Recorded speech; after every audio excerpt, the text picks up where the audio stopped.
Howdy everybody, we're back with some more RPG horror stories. Let's jump into it. Our first story is from user Dongle00 and is titled Player Refuses to Join the Party because my character wouldn't do that. So a long time ago I was running a D&D 5e game and one of my players, let's call him Dwarf, wanted to play a dwarf blacksmith and former soldier who hates war and now lives in a quiet small village. He also said he wanted to be introduced last. I had no problems with it, so we started session 0. Within the first 10 minutes of the session, most of the party had formed because they were being chased by the BBEG. Eventually they got to Dwarf's village, and I introduced his character by saying, "An aged dwarf blacksmith walks by carrying coals." He immediately interjected with, actually, blacksmiths use charcoal, not coal. He would do this every time I made a mistake, describing blacksmithing. Actually, you don't forge steel like that. Actually, there wouldn't be swords in this village. Actually, you should chill out and let your DM describe the scene. Just let him cook. Let your DM cook. So after 10 minutes of that, the party asked him to join and he refused, saying, it wouldn't make sense that my character would join a group of random people and fight. You need to convince me or I'm not going.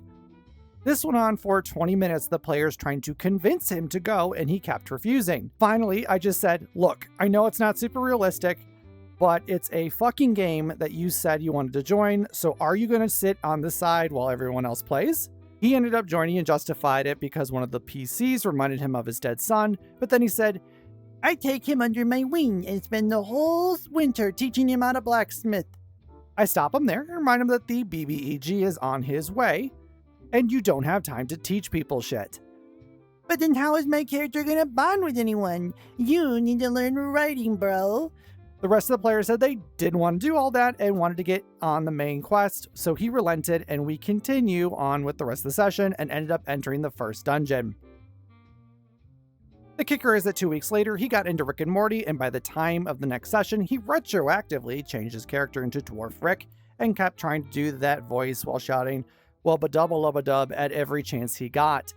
For those unfamiliar, I will now play a clip of wubba-dubba-lub, or whatever the fuck it is. So it shouldn't have to be said, but if you're going to play a character, it has to have a reason to be with the party. If they don't, they likely, and by they I mean you the person, won't be playing.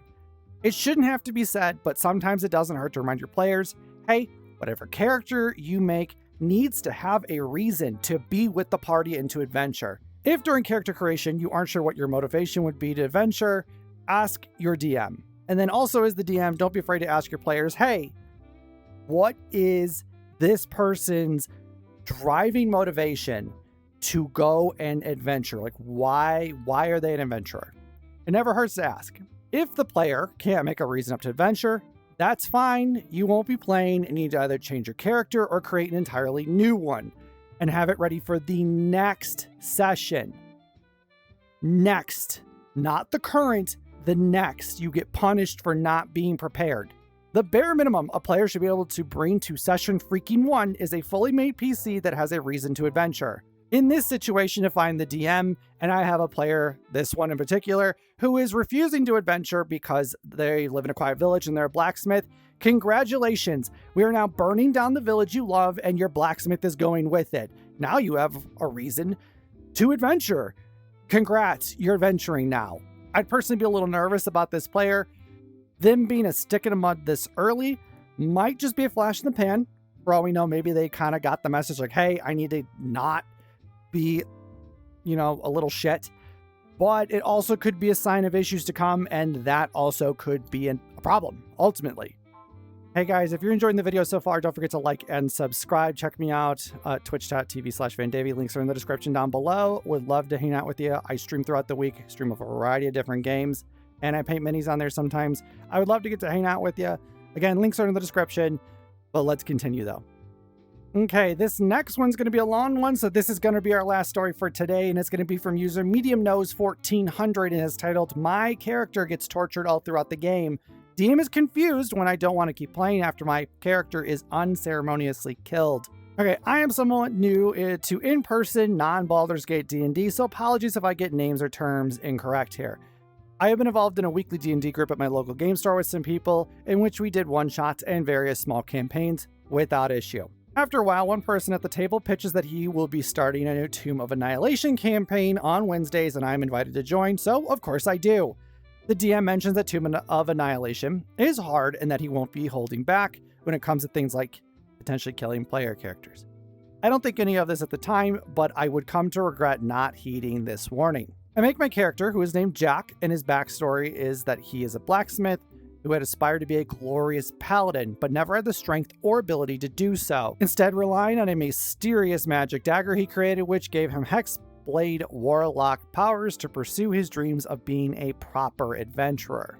All right, this is an interesting twist so far on a warlock. There's no patron to speak of, like a fiend or like freaking Cthulhu or anything like that, unless the dagger itself is the patron, I guess. Which, I mean, I'm here for it. It's really weird, and I'm here for like a different twist on the patron dynamic for a warlock, so it'd be interesting. First red flag, the DM scrutinizes me for wanting to play as a warlock/paladin and accuses me of, quote, power gaming, since warlock/paladin is a very strong and synergistic multi-class, claiming that I only chose that combo so I could steamroll the game he had planned. I denied this claim, but he would not allow me to do this multi-class unless I could justify to him why a warlock would ever become a paladin as well. So I tell him my character's backstory, and he seems to relent. However, the DM ends up choosing my patron, whom he does not reveal to me at the time, and the circumstances of which I entered into the pact.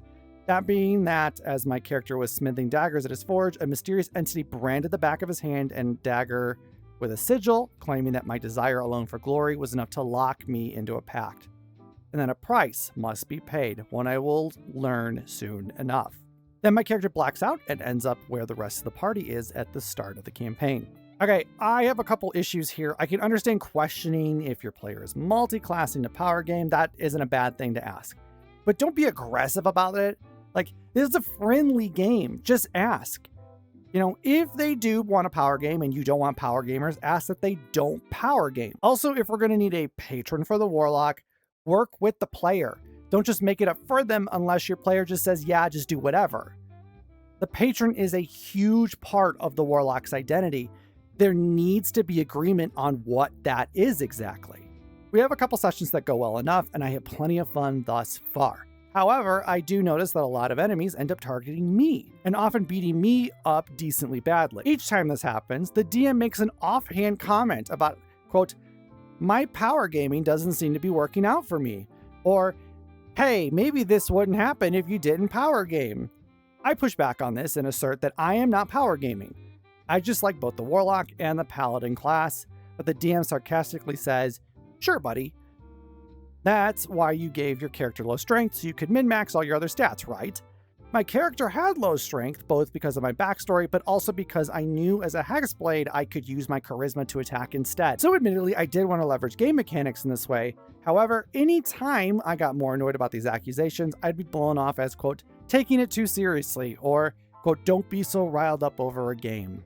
Okay, target a character because they're upfront and being aggressive. Target a character because the enemy is intelligent and knows that spellcasters can be scary, but maybe they're fragile. But to target someone because you think they're power gaming, that's the wrong kind of meta in my opinion.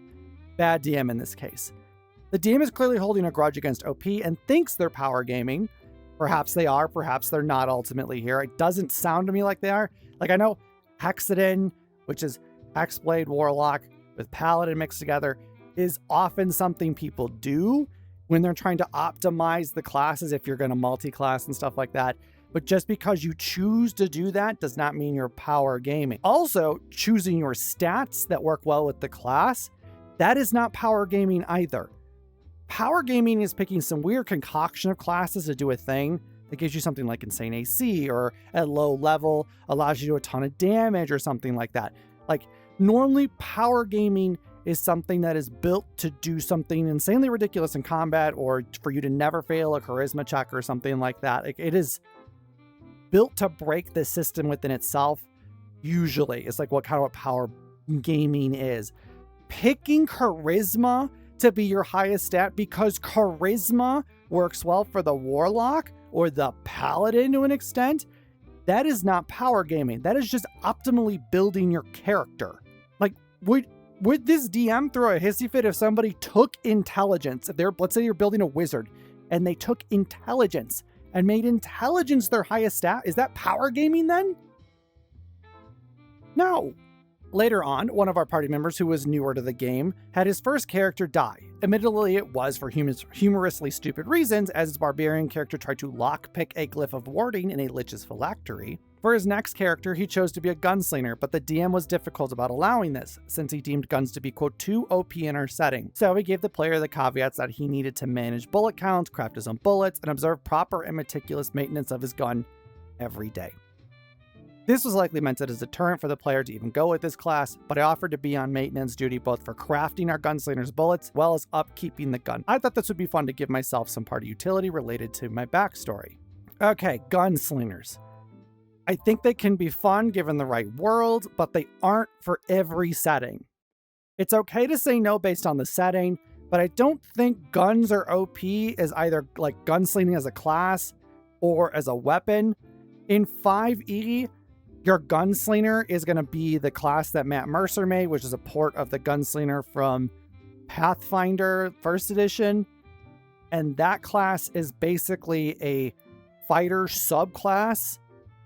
And it's not insanely broken and OP from like the gameplay I've seen of it. It's kind of like a battle master fighter, but you're using a gun instead, and you're spending like grit points to get to do kind of cool shots and stuff like that, like disarming or like knock somebody back, or, you know, maybe do more damage or something like that. All the weapons I have seen as well, those aren't OP either. They're usually something that is like along the lines of a short bow or a long bow or a crossbow. They're not built like to do 16d12 damage or something like that. It's usually like 1d10 or 1d8. Now, I could see adding elements of tracking ammo and stuff like that if you do that for your bow users as well, or needing to spend downtime crafting ammo, which could potentially be a really fun RP activity.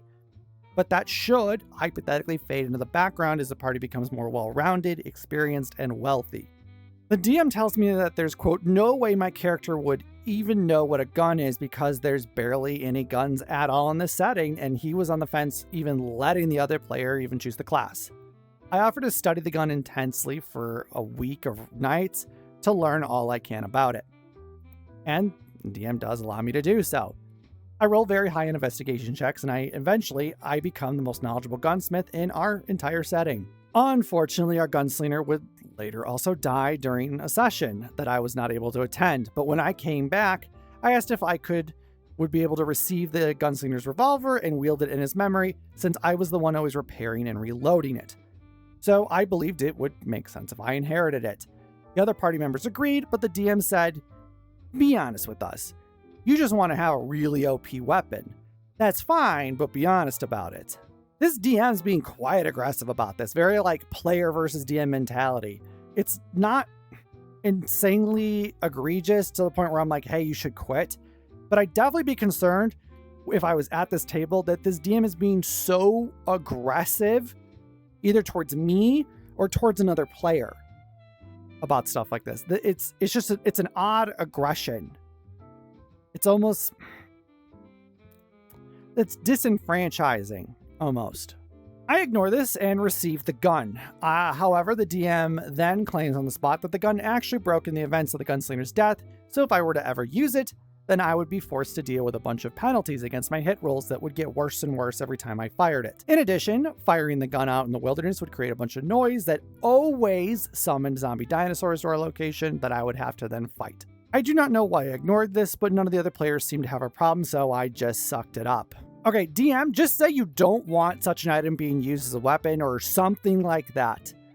Personally, what I'm really wanting to know, I want to know what the stats on this gun were. Like, how OP is this gun? All the guns I have ever used were basically the equivalent to a bow or crossbow, stuff like a D6, a D8, a D10.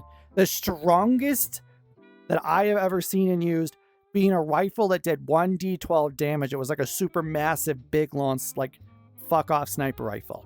So, how strong in this setting are muskets or revolvers or whatever it is? There's no way it's like a Maxim machine gun, right? Later on, I try and actively commune with my patron, since I know nothing about him at this point and I want to know what the terms of our pact even are, since I was never told. After plenty of rigmarole, I was able to contact my patron at night in my dreams and find that he is a hooded figure, one who is very evasive and gives a lot of arrogant, "a craftsman doesn't concern himself with the opinions of his tools" talk. And he tells me nothing other than I have signed my own pact the moment I desire glory above my meager station, and that the price I must pay will be revealed soon, but not now. Also, that I may call him Tar. Okay, maybe the DM should have been hinting at this patron for a while now, even just like a hooded figure periodically in dreams or something like that, because this feels like a really big nothing burger, when the player is clearly wanting something out of it. We proceed for a few more sessions, many of which we came across some antagonistic, quote, red wizards who are absurdly strong, but we managed to beat them as a party. A common theme then appeared when most basically every NPC we came across, no matter who, whether they be enemy or not, was always level 15 to 18 or had an absurdly high creature level. For reference, the party was around level 5 at this time, but this meant that if we were unable to effectively persuade, lie to, or pass most checks on any NPCs, as they would always mysteriously have plus 10 or more to insight rolls or whatever was most inconvenient for us at the time. Additionally, enemies would also come in huge waves and throw high-level spells at us, especially the red wizards. Also, the inevitable noise we made during fights, but often specifically when I did an eldritch blast or rarely shot my broken gun, then we would summon hordes of zombie dinosaurs. Okay, DMs out there, try not to make enemies using player classes. Player characters are built, especially in the 5e system, to be special and usually be a bit more like heroic compared to like other stuff that's on their level NPC-wise. I get trying to make things difficult, but it can be hard to balance when the encounter turns into enemies dropping what tend to be player-only abilities. Eventually, one of the red wizards we brought low ended up being captured by some Aarakocra in a monastery we were headed to. Before we arrived, I received a vision from Tar that the red wizards we were fighting were actually his acolytes, and that I must free the red wizard held in the monastery if I'm to receive his blessing. At which point he shows me a vision of a gilded revolver, but if I fail, I will face his wrath. Okay, we have a potentially cool RP moment here. Does the player help their possibly evil patron for personal gain, or do they do what is probably considered the good thing to do and not free the red wizard?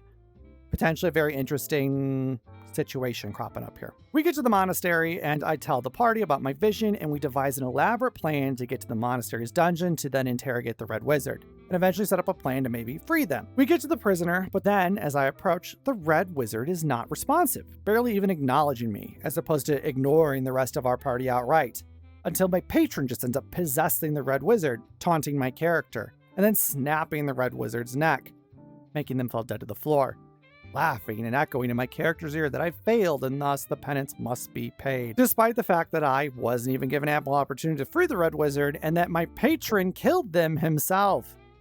Eventually, the party is kicked out of the monastery as I am blamed for killing their prisoner, but they leave us with the red wizard's gear, which included an assortment of magic items as well as a diary that supposedly belonged to my patron.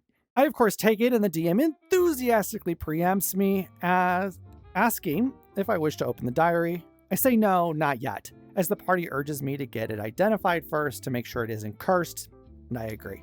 Okay, OP's patron is a little chaotic, like chaotic, stupid chaotic, not like chaotic. Unless the patron's whims shift like the wind, they really shouldn't be snapping any necks, especially if they wanted the acolyte saved. Not to rain also on OP's parade here, the identify spell, at least in 5e, does not let one know if an item is cursed, just lets you know if it's magical. In the next session, we make our way back to town, but my character is pretty traumatized by the events that occurred, and thus is not very forthcoming about what happened. However, once we get back to the main town, the DM continues to ask me if I wish to open the diary, and tells me how the diary seems to get heavier and heavier in my pack. I still refuse to open it, as it is obviously suspicious. We meet a man named Wakanga, who is one of the emissaries of the priestess who bid us to even go on the quest we are currently on, and he interrogates us about what happened on our adventure, asking me specifically what I know and what I received from the monastery we were at. I truthfully say we encountered a red wizard, but they were killed by my patron, but I received some sort of diary that I didn't know much about. But I don't really want to discuss much more about what happened, and I can leave it to the rest of our party to explain. Wakanga accuses my character of lying, which I deny, but of course he has a mysteriously high insight check on me, around 26 to 28. That would have been impossible for my level 6 character to pass unless I got a natural 20. So since I fail, Wakanga casts Zone of Truth on me and tells me I have to tell him everything I know. I speak again truthfully and say what happened, but that I am pretty heavily traumatized by the events that occurred and I don't wish much to relive it. Okay, DM really badly wants OP to open that diary up. Also, if the NPCs start casting Zone of Truth on party members, I'm gonna be honest, from personal experience, that's a quick way to make an enemy. The DM is walking a very tight rope here. Players usually get very pissed when their friends are being forced to tell the truth and interrogated by some random schmuck on the side of the road. Despite not going against the Zone of Truth or having to pass any saves, Wakanga still deems that I am lying and says there will be consequences for this. At which point the DM tells me that I can feel the diary burning me in my pack. However, I am currently asking unrelated questions to Wakanga about the town and also trying to get directions to a forge. The DM earlier had told me that if I wish to get my gun fixed so I don't have to keep taking penalties when firing it, I need to find a proper forge somewhere. Unless they're doing some creative interpretation on how the Zone of Truth spell works, Wakanga shouldn't be deeming him as lying, unless OP just flat out refused to answer his questions. Zone of Truth literally, on a failed save, stops lies being able to be spoken by that person who failed the check. Now, the person can refuse to answer the questions, or they could be super cagey about it and not directly answer it. But as whatever they're saying, it has to at least be within the realm of the truth. So Wakanga here should know that anything that's coming out of his mouth, if it doesn't sound super cagey or dismissive or just flat out refusing to answer, it's the truth. However, the DM won't allow me to ignore the book burning in my pack, so I take off the backpack to continue talking.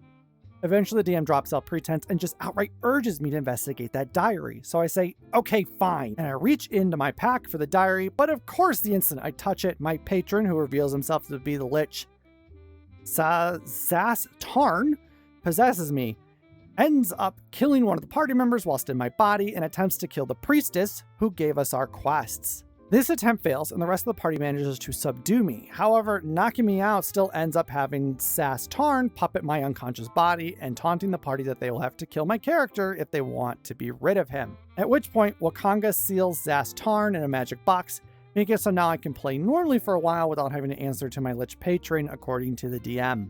I find out soon after, though, that the party member I killed comes back minutes later with a new character, giving me the inkling that he requested a character death so he could play somebody new. And the DM just used me to make it happen. Later on in the group chat, the party member, whom we will call Jack, makes the comment that, wow, I thought you would be more upset about how the last session went, but I guess you just realize sometimes you can't affect what the DM is going to do. I chime in and say, well, I wasn't going to say anything, but actually no, I am not happy about what happened. I could have rolled with the punches if anyone had told me what was going on, but I don't like that for the boss fight I was made to get possessed and even fear that my character would just be killed outside of my control. Jack tells me to, quote, get over it, and, quote, sometimes things don't go the way I want, and if I don't like it, then I can just leave. I say that this is a very weirdly and unnecessary backhanded thing to say to what I believe is a pretty reasonable gripe, and a couple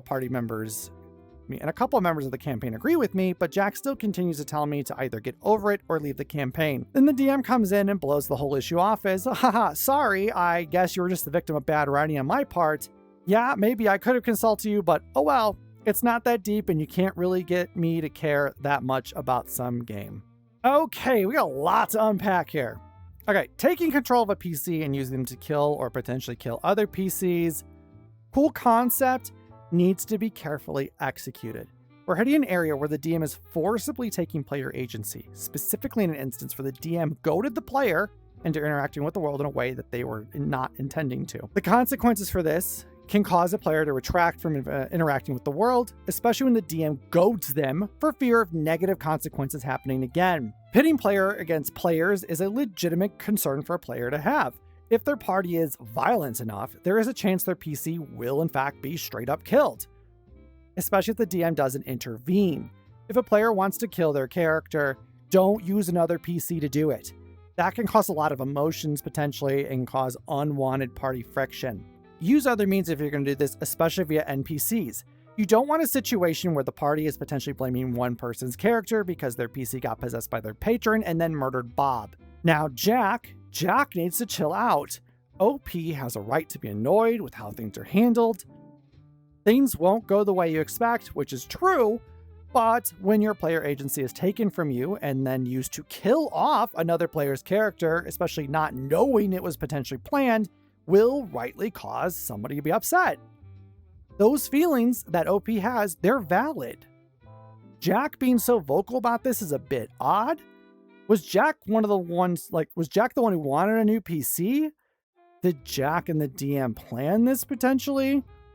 The DM's excuse of OP being the victim of bad writing and they're waving it off really shittily is a really bad cop-out. OP is a victim of the DM taking player agency to then kill off another player. OP is the victim of the DM punishing them for interacting with the world in a manner the DM poked and prodded them to until they gave in and did it.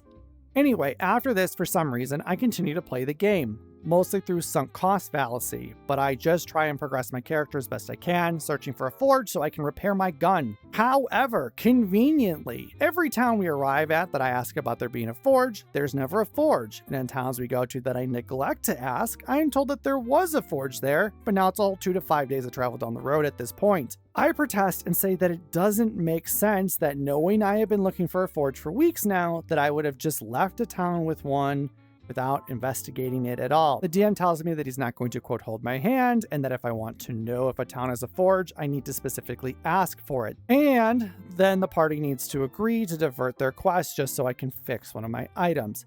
Of course, for the next few towns, they do not have a forge when I ask about them. Okay, if the DM doesn't want the gun in the game as a weapon, just freaking say so at this point. This passive-aggressive, oh, I'm sorry, the forge you're looking for is in another castle is bullshit. It's okay as a DM to want to ban a weapon. I've done it. Or if you're not going to ban it, you can alter it to balance it. Why not balance this gun out to be weaker due to having been damaged so badly? It's a win-win. OP gets their gun, DM has to deal now with a less OP item. And again, I really want to know what the stats that are that make this thing so strong. Every gun I have ever seen in 5e has been balanced to fit 5e. And it isn't some like insane Gatling gun where you get 20 attacks on one attack action. It's never been anything like that. This brings us now to the last few sessions I had with this party. At this point, we are all level 7, and I have 4 levels in Warlock, 2 in Paladin, and 1 in Fighter. Repeatedly, I am admonished by the DM for scattering my vocations all over the place, once again for trying to, quote, power game by just taking what I believe to be the most powerful from every class, and then I need to justify why I took a level in Fighter. Eventually, he decides that I'm going to need to have an in-story training montage to justify the fact that I am now taking Fighter levels, which leads us to an encampment of Glory Paladins. I greet these Paladins as a fellow Paladin, but they all dismiss me, claiming that I'm not a real Paladin since I've not taken an oath. The DM affirms that I'm not a real Paladin either, since I've only taken 2 levels in it. Anyway, the training ends up consisting of the lead Paladin named Ragnar taking me out to the jungle and making a bunch of noise, which attracts 3 T-Rexes that I must fight alone while he watches in order to, quote, prove myself. However, before this, the DM rolls a secret sleight of hand check, which he claims that the Paladin had an absurd +10 on the check of, and makes me roll a perception check with a DC of 28. Of course, I fail, so the DM tells me I noticed nothing, but in character and as a player, I get suspicious, so I ask to check my pockets. Okay, 1 level in Fighter is not anything crazy. Level 1 fighters don't get extra attack or anything like that. They're not going to get that until level 5, if I recall correctly. At level 1, you're basically going to be getting Second Wind, which is a once per short or long rest, 1d10 plus your fighter level heal that you can have as a bonus action, and a fighting style to pick from. This DM needs to chill with the power gaming stuff. Sure, this could potentially be quite potent later, but it requires a number of levels in each class, and most classes post level 10 are getting rather strong anyway, even if it's just the class like by itself. So if you're a full level 10 fighter or a full level 10 paladin or whatever. Now, questioning how OP's character is learning that level in fighter, especially if there isn't a fighter in the party, like sure, let's question that. When my players multi-class, I tell them there needs to be a story-driven reason for adding that class. I don't make it difficult to get the training if they want it, but I want them to have a story reason for gaining that aspect of a multi-class. Is another party member a fighter? Cool, they can teach your character sword stances or how to recoup stamina in a long battle. Perhaps they find a trainer and spend some downtime building it up. It helps, I find, to give my players' characters more depth if we tie it to the story in some way. But I don't ever restrict it. The DM is attempting to add it here, which is fine, but I have an issue with their aggressiveness, saying OP is power gaming. 2 levels of Paladin and 1 in Fighter is not power gaming. I also have a consistent issue with these insane DCs that are occurring. The DM just really doesn't want their players to get to do or see or interpret anything. They just don't want them to be able to do anything. Which, if that's the case, if you don't want your players, if it's going to be so high of a DC they can't do it, just don't fucking roll. Don't let them roll. Don't let them roll. Because when you roll, you give them hope. Don't do that. Don't give them hope that they're going to be able to achieve something and then turn around and rug pull from underneath them or gotcha them or whatever. It sucks. It sucks to have happen. The DM tells me I have no time to check my pockets as dinosaurs are currently attacking me, but I say I should have time to pat down my pockets to make sure nothing of utmost importance was taken from me. The DM allows this, but says I notice nothing. So I end up fighting the dinosaurs, all the while the paladin keeps taunting me and condescendingly yawning, criticizing me for being stupid and not moving and just choosing to stand still and take all the dinosaurs head on. Then he criticizes me for being a coward when my health gets low and I disengage away from the dinosaurs back into Ragnar's direction, asking him for help fighting 3 dinosaurs. Okay, we're assuming we're using the Tyrannosaurus Rex stat block from 5e. 3 T-Rexes is a lot for level 7. 1 T-Rex in 5e is CR 8. So it's meant to be a normal challenge for a party of 4 PCs who are level 8. Now, if the DM thinks this is balanced, I'm kind of curious how many magic items and abilities has he been handing out to his players? For the DM to think 3 T-Rexes is a fair fight. I eventually kill one, but then the T-Rex revives as a zombie due to the death curse over the land and gets all of its health back. Of course, I cannot face what is essentially 6 dinosaurs on my own, so I get downed.